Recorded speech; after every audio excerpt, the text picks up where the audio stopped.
नमस्कार, मैं Amit Yadav. Supreme court के दिग्गज वकील कपिल सिब्बल साहब ने सुप्रीम कोर्ट के वकीलों की जमकर लंका लगा दी है। दोस्तों, आज कपिल सिब्बल साहब पूरी तरीके से नाराज हो गए और उन्होंने कहा कि आपकी वजह से, यानी सुप्रीम कोर्ट के जजों की वजह से अदालत की बदनामी हुई है। आज सुप्रीम कोर्ट के जो जज है, अगर वो सही तरीके से ड्यूटी करते तो शायद अदालत की बदनामी ना होती, अदालत की बेइज्जती ना होती। दोस्तों, आप लोगों को पता होगा कि एनसीईआरटी की किताब में कक्षा 8वीं की कक्षा में एक चैप्टर छपा था जिसका नाम था जुडिशियरी में करप्शन। इसी बात को लेकर आज कपिल सिब्बल साहब पूरी तरीके से नाराज हो गए और उन्होंने सुप्रीम कोर्ट के जजों से कहा कि आपकी वजह से अदालत की बदनामी हुई है। नहीं तो एनसीईआरटी में इतनी बड़ी हिम्मत नहीं थी कि वो ये छाप सके कि जुडिशरी में करप्शन, उसकी हिम्मत नहीं थी कि वो अपनी कक्षा 8वीं की किताब में छाप सके।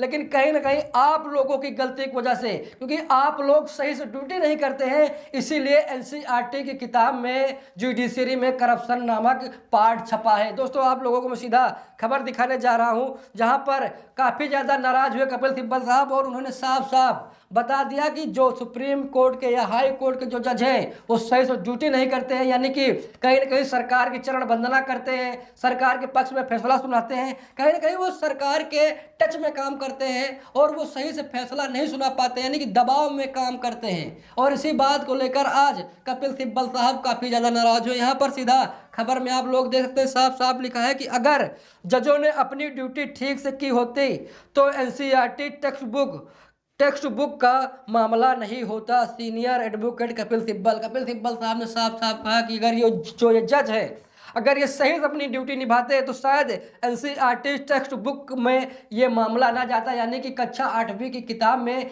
जुडिशरी में करप्शन नामक पाठ ना छपता। तो दोस्तों, आप लोग समझ सकते हैं कि किस तरीके से जो जज होते हैं वो चरण वंदना सरकार की करते हैं, सरकार के पक्ष में फैसला सुनाते हैं और कई बार उनके ऊपर दबाव बनाया जाता है, जिसकी वजह से कहीं ना कहीं अदालत पर भी शक होता है, अदालत से लोगों का विश्वास टूटता है। और दोस्तों, इसी बात को लेकर आज कपिल सिब्बल साहब काफ़ी ज़्यादा नाराज हुए।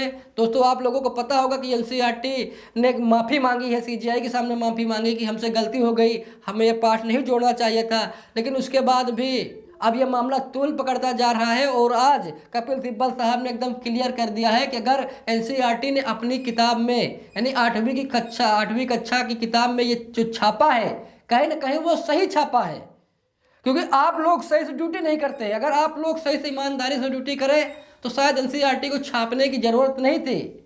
अगर एनसीईआरटी ने छापा है तो कहीं ना कहीं आपके अंदर खामियां हैं। दोस्तों, आप लोगों को पता होगा कई बार मामले सुप्रीम कोर्ट गए, जैसे मामला अडानी अंबानी का जाता है वैसे ही सीजीआई साहब मतलब सुप्रीम कोर्ट तुरंत फैसला सुना देता है। तुरंत ही कोई मामला जाता है अडानी अंबानी जुड़ा हुआ, अगर देखते हैं कि ये सरकार या अडानी अंबानी के पक्ष में नहीं फैसला आएगा तो सीधा याचिका खारिज कर दी जाती है। तो आप लोग समझ सकते हैं कि कहीं ना कहीं पूरी तरीके से सरकार मनमानी करती है, सरकार तानाशाही करती है और जज भी टेंशन में रहते हैं, तनाव में रहते हैं, उनके ऊपर दबाव बनाया जाता है, इसीलिए वो सही से ड्यूटी नहीं कर पाते। तो कपिल सिब्बल साहब ने जो ये बातें कही हैं, कहाँ तक आप लोगों को सही लगता है कमेंट बॉक्स में जरूर बताइए। देखिए यहाँ पर कपिल सिब्बल साहब ने और आगे क्या कहा, यहाँ पर लिखा है कि सीनियर एडवोकेट कपिल सिब्बल ने हाल ही में कहा है कि एनसीईआरटी की जुडिशरी में करप्शन वाला चैप्टर इंस्टीट्यूशन के तौर पर जुडिशरी को चुनकर टारगेट करने का मामला है। उन्होंने आगे कहा कि युवाओं को समाज में करप्शन के बारे में सिखाना जरूरी है, लेकिन सिर्फ जुडिशरी के अंदर करप्शन को हाईलाइट करने से उन्हें लगेगा कि न्याय में कंप्रोमाइज़ किया जा रहा है। यहाँ पर आप लोग देख सकते हैं, यहाँ पर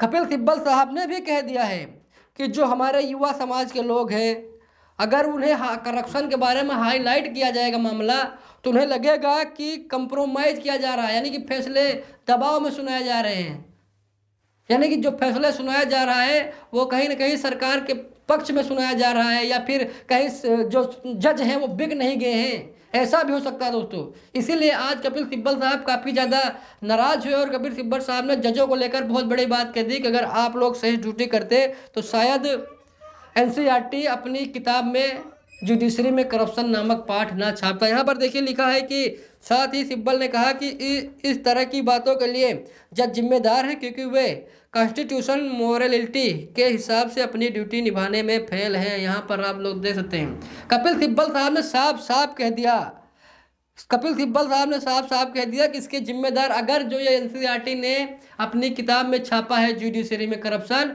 इसका जिम्मेदार अगर कोई है तो जज हैं। जज अपनी ड्यूटी सही से नहीं निभाते हैं। अगर जज अपनी ड्यूटी सही से निभाते तो एनसीईआरटी अपनी किताब में ऐसा पाठ कभी न छापता। दोस्तों आप लोगों को क्या लगता है कमेंट करके जरूर बताइएगा। मिलते हैं दूसरी वीडियो में, तब तक के लिए बहुत बहुत धन्यवाद।